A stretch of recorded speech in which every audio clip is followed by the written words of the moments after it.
चैत्र मास की अमावस्या को हमारे भारतीय संवत की अंतिम तिथि होती है और उसकी अगली प्रतिपदा को प्रारंभ हो जाता है हमारा नया संवत और भगवती दुर्गा के नवरात्रि। नवरात्रि के बाद आने वाली चैत्र के शुक्ल पक्ष की एकादशी को कामदा अर्थात सभी कामनाओं की पूर्ति करने वाला कहा गया है। इस दिन भगवान वासुदेव अर्थात वासुदेव के पुत्र श्री कृष्ण का पूजन किया जाता है और गरीबों को दान देने का विशेष महत्व है।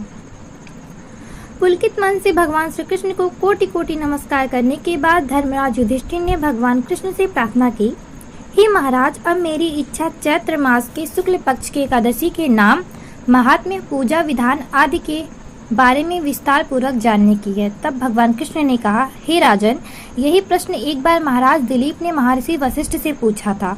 तब वशिष्ठ जी ने जो कथा महाराज दिलीप को सुनाई थी वही मैं आपको सुनाता हूँ।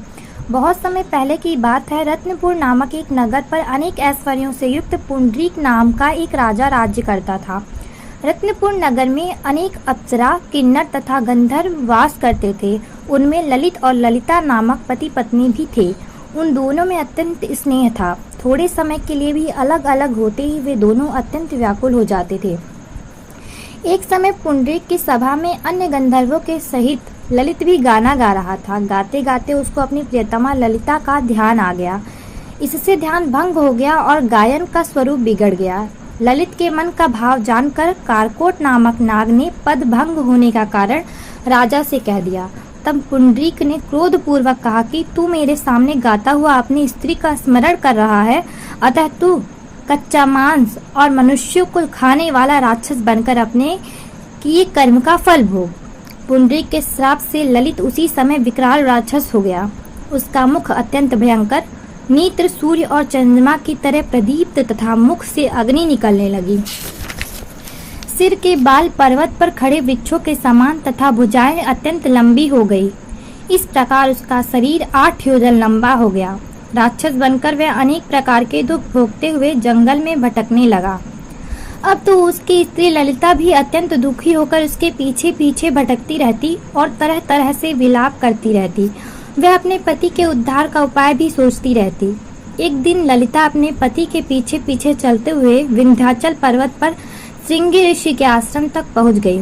श्रृंगी ऋषि ने ललिता को देखकर पूछा, हे देवी, तुम कौन हो और यहाँ किस लिए आई हो? ललिता बोली, मुनिवर, मेरा नाम ललिता है। मेरा पति राजा पुंडरीक के श्राप से भयानक और विशालकाय राक्षस बन गया। इसका मुझको बहुत दुख है। मेरे पति के उद्धार का कोई उपाय बताइए। ऋषि बोले, हे गंधर्व कन्या, अब चैत्र शुक्ल एकादशी आने वाली है, जिसका नाम कामदा एकादशी है। उसका व्रत करने से मनुष्य के सब कार्य सिद्ध होते हैं। यदि तू एकादशी का व्रत करके उसके पुण्य को अपने पति को दे तो राजा का श्राप भी अवश्य शांत हो जाएगा और तेरा पति शीघ्र ही राक्षस योनि से मुक्त हो जाएगा। चैत्र शुक्ल एकादशी कामदा आने पर ललिता ने व्रत किया और द्वादशी को ब्रह्माणी के सामने अपने व्रत का फल अपने पति को देती हुई भगवान से प्रार्थना करने लगी, हे प्रभु, मैंने जो यह व्रत किया है इसका फल मेरे पतिदेव को प्राप्त हो, जिससे वह राक्षस योनि से मुक्त हो जाए। एकादशी का फल देते ही उसका पति राक्षस योनि से मुक्त होकर अपने पुराने स्वरूप को प्राप्त हुआ और अनेक सुंदर वस्त्र आभूषणों से युक्त होकर ललिता के साथ विहार करने लगा। उसके पश्चात वे दोनों एक दिव्य विमान में बैठकर स्वर्ग लोक को चले गए। वशिष्ठ मुनि ने आगे कहा, हे राजन, इस व्रत को विधि पूर्वक करने से समस्त पापों का नाश हो जाता है तथा राक्षस आदि की योनि भी छूट जाती है।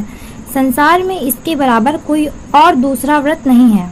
इसकी कथा पढ़ने या सुनने मात्र से ही वाजपेयी यज्ञ का फल प्राप्त होता है।